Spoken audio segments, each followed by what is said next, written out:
Hello, it's Casper Tech here, and today we'll look into making a tutorial in C# that runs with the help of .NET 7.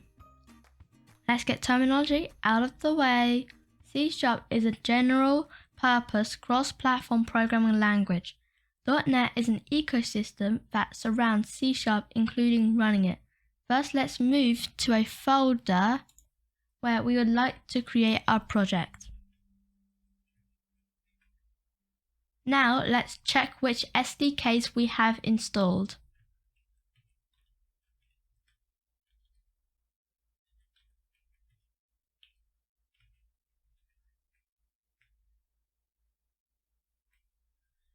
You can see that I only have .NET 7, which is at the time of recording in a preview and will be released in November 2022.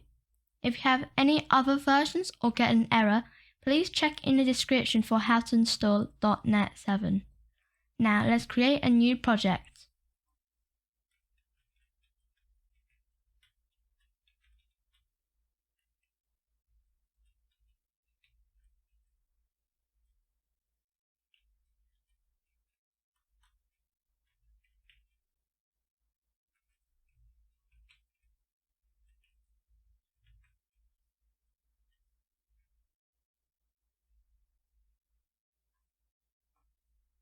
Now let's change directory and run it.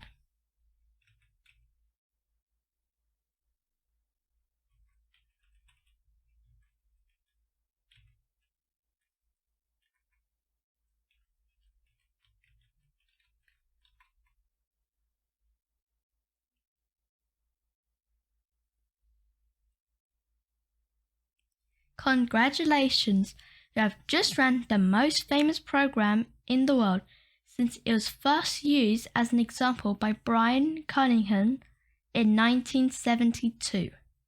A HelloWorld program is a short program that allows you to test language compiler, development environment, and runtime are correctly installed. Now let's modify the most famous program.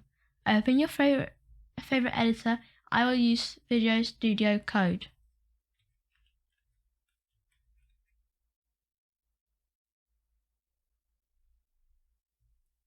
Here we will open program.cs, and here we already have a line written for us, so we'll use that as our advantage.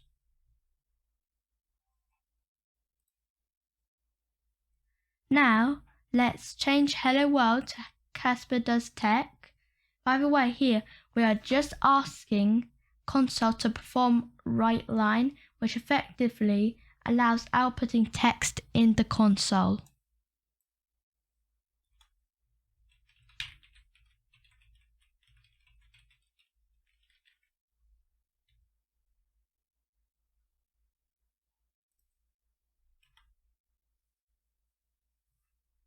Now save by clicking Ctrl S and executing it in command line.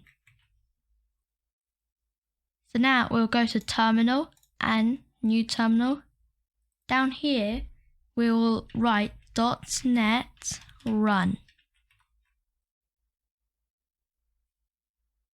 And here it is done exactly what we want it for us, and it is written Hello Casper Does Tech. Now let's introduce a variable. Variable is just a container for data. They are called variables because their content can change. Here we'll make a new line. So here we'll write var name equals Casper.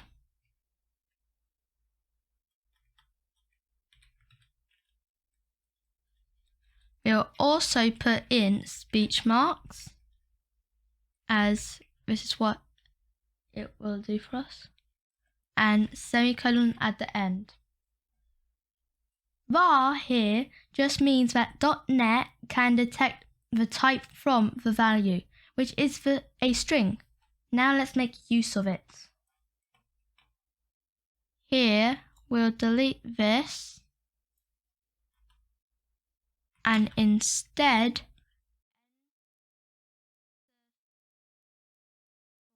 put a plus, and name as it is our variable.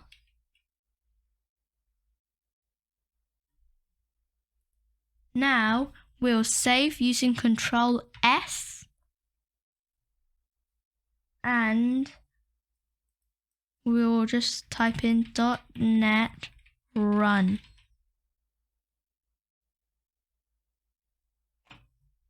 Here you can see it's written for us hello Casper. Hello is what it writes here, Console.ReadLine, hello. And the name is the variable and it means Casper. So it writes Casper.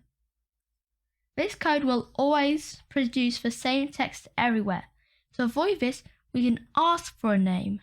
We can do this with console by requesting readLine. We'll add another line and we'll write Console.WriteLine, what is your name?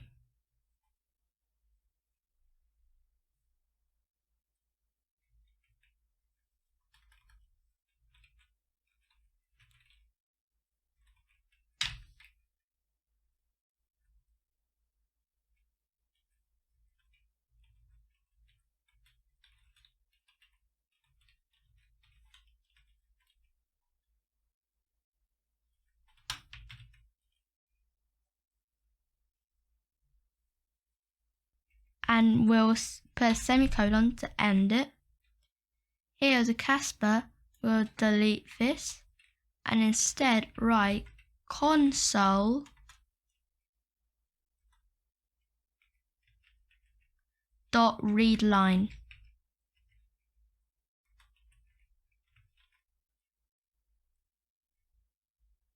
We'll put a bracket and then a semicolon on the end. Now we'll save it and run it.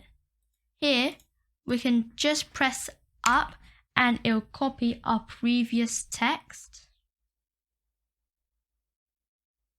And it asks what is our name. Let's use Casper.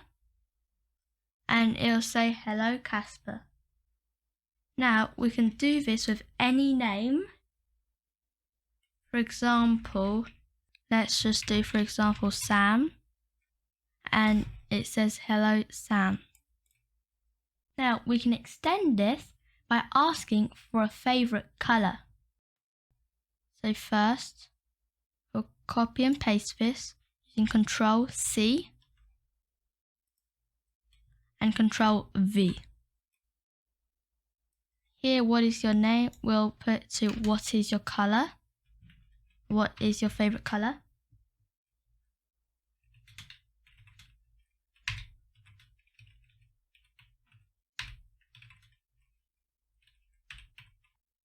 Oh, made a little mistake.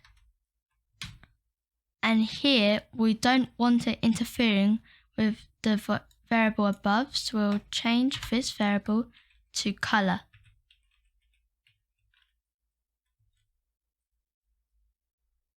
And we'll change this into name plus, we'll open, I'll do likes, and we'll close the speech marks and do plus color. Now we'll save it using Control S and we'll run it again. Here it says what as a name. I'll just use Casper again. What's your favorite color? I'm just going to use blue. And it says Casper likes blue. That is it for today. Please like the video if you enjoyed it and subscribe as it helps the channel out, and let me know in the comments down below what I should do next. And I'll see you on the next video. Bye!